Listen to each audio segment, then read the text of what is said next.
husband. Chapter 3. The next day at noon, Eric came to him, functioning on the final set of servo instructions that had been installed in him at the factory of his birth 8 years before.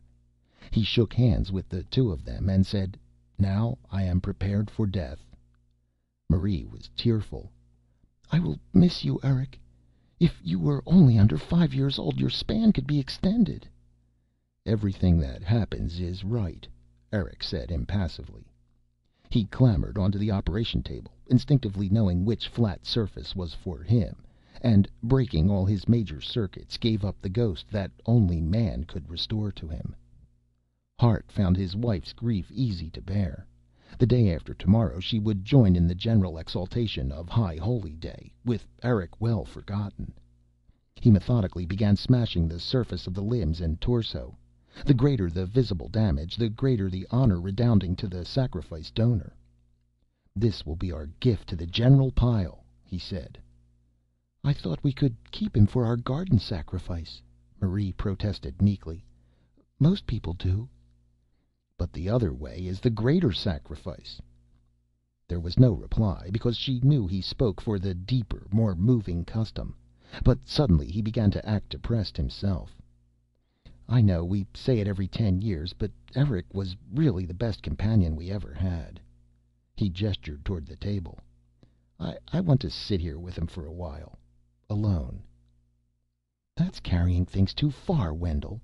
A little grief is proper, but this much is actually morbid."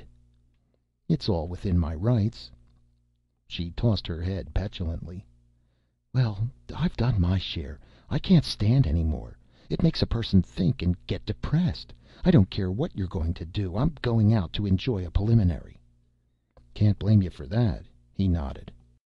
When she had gone, he started to work on new instruction tapes for activating the servo cryotron. Nothing could be surrendered to chance. Every possible circumstance in the pile had to be anticipated. There had to be instructions for action if Eric was crushed below 50 feet of metal, for assembling any kind of scrambled wiring, for adapting all types of parts in its immediate surroundings, for using these parts to absorb parts further away, and for timing the operation to the start of the highest right. Some tapes had been prepared earlier, so it was possible to put everything in the cryotron box before Marie returned, as well as to attach the tiny contact that would reach out from the box until it reached its first external scrap of wire or metal. "You poor darling," she pouted. "You missed the most wonderful thing. They demolished a whole 30-story building." His blood, atavistically affected, pulsed faster until his new creed came to grips with his old emotions. "They usually don't bother with buildings for the rights." "I know. That's what was so wonderful. The state has decided to make this one the biggest day of all time. We'll have enough work to fill the whole 10 years. Everybody was so happy." "I'm sure they were." He caught himself in mid-sarcasm and said, "I'm sorry I missed it."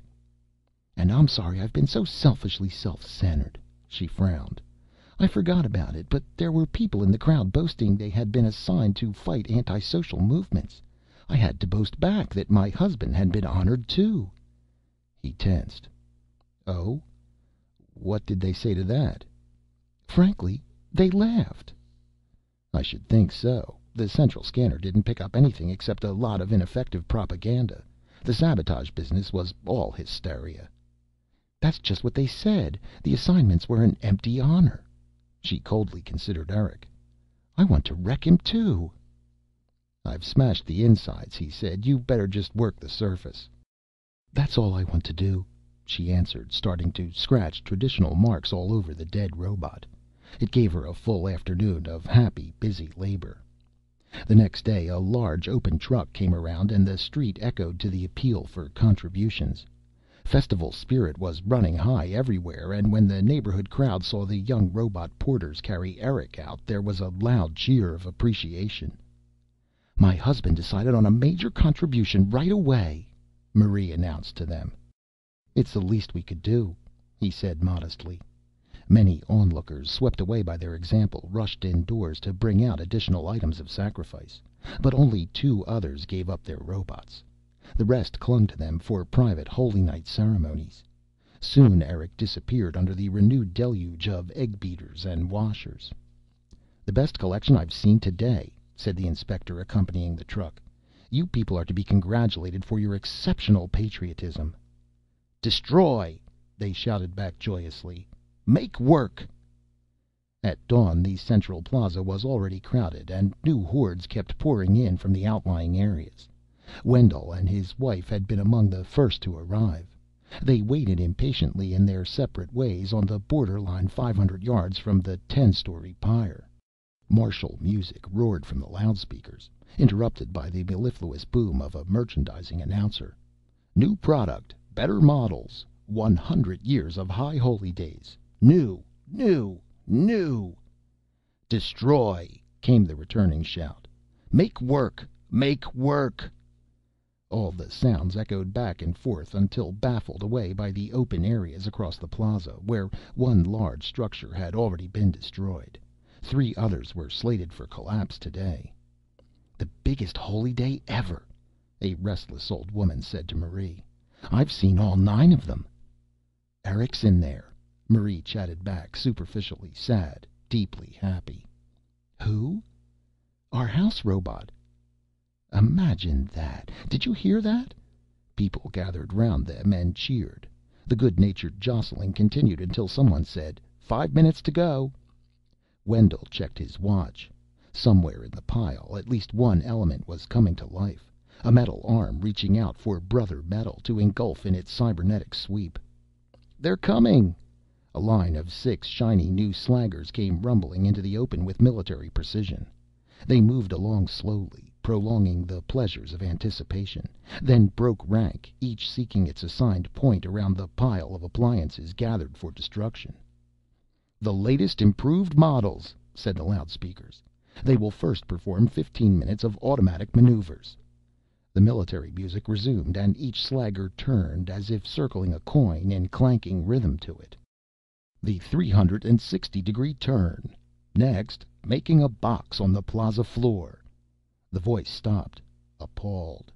An avalanche of metal slid down one side of the pile, and the crowd gasped. The downward movement viscously slowed. Then the metal, suddenly alive with the capacity to defy gravity, circled upward. Jagged limbs started flailing about. "Disintegrator attack!" screamed the loudspeakers. "Attack!" The maneuvers stopped. For one brief moment prior to the changeover, the plaza was dead still, except for the deafening rumble in the pile. The slaggers broke the spell, rushing full speed toward the pile, evaporator beams working. One by one they faltered and were sucked into the destructive pyre. The crowd fell further back. The whole pile came alive like a mineral octopus. Then the squirming thing collapsed, every makeshift circuit irreparably broken and dead. Everything had been happening too fast for any pronounced reaction to accompany it, but now the world went crazy. "Stand firm!"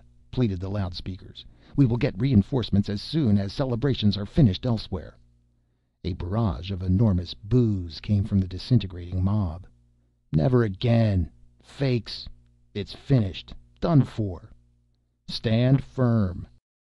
But the breakup down side avenues continued. "I don't understand," Marie shuddered. "Everything's crazy. We've been deceived, Wendell. Who's been deceiving us?" "Nobody. Unless it's ourselves." "I don't understand that either." Saucer-eyed, she watched a great clump of disgruntled people push past. "I have to think." Suddenly, as they came around a corner, they were facing Burnett. Hart tried to disregard him, but the group leader would have none of that. He rushed up to Hart. "Good to see a friendly face. Shocking developments."